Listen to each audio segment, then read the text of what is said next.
Afronia Studio.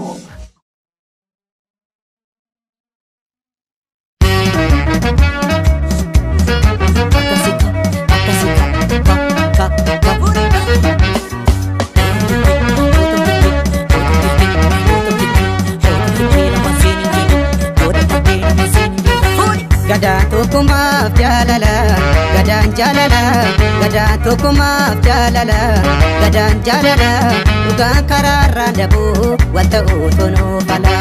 Gadaan tokkummaaf jaalala, gadaan jaalala, gadaan tokkummaaf jaalala, gadaan jaalala, dhugaan karaarraan dhabuu wal ta'uu tonuu fala.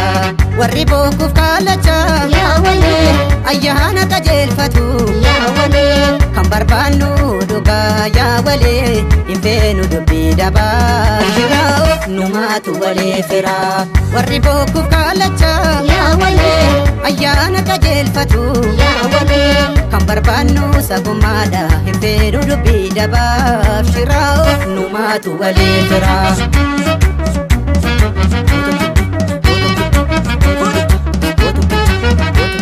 gateenya wal golfannaa yaa lammiigo obsaan wal dhaggeeffannaa ormaaf gurra laatinaa yaa gumuugo nutu wal jabeeffannaa.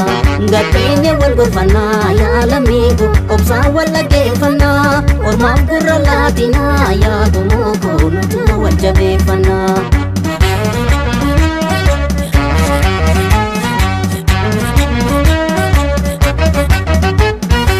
Dhaloonni lammiiganuu sabasaaf kan dhaabbatu, sabasaaf kan dhaabbatu, ilaaf ilaamee qaba gorsaan kan wal gaafatu, gorsaan kan wal gaafatu, waluun kan mari'atu.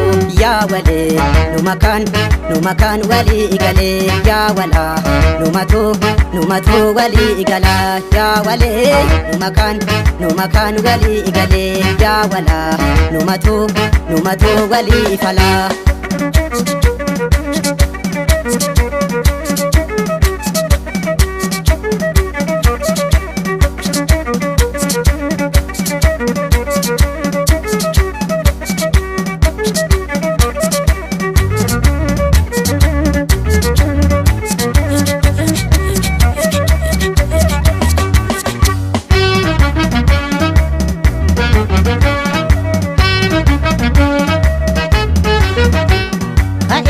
Lafa baasetoo damee burtukaana koo sawaan koo tiksaa lafa kootichaa waa'ee keenya maaf nu dhibee yaa waan ofii kiyyaa halkanii guyyaa maaf teenya boo'ichaa addaan nu facaasinii waan oroomtichaa.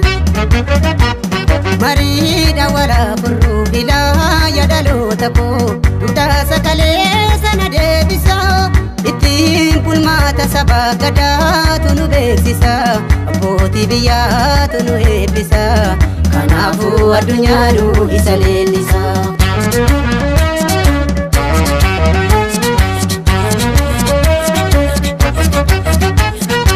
Dallaa keetti jaara jabeessi gadhaabadhu, jabeessi gadhaabadhu, uleessi maala wallaalu ayyuu beekaa gaafadhu, seenaa kalee qoradhu jaarsaa bulee gaafadhu, gaafadhu, gaafadhu, gaafadhu.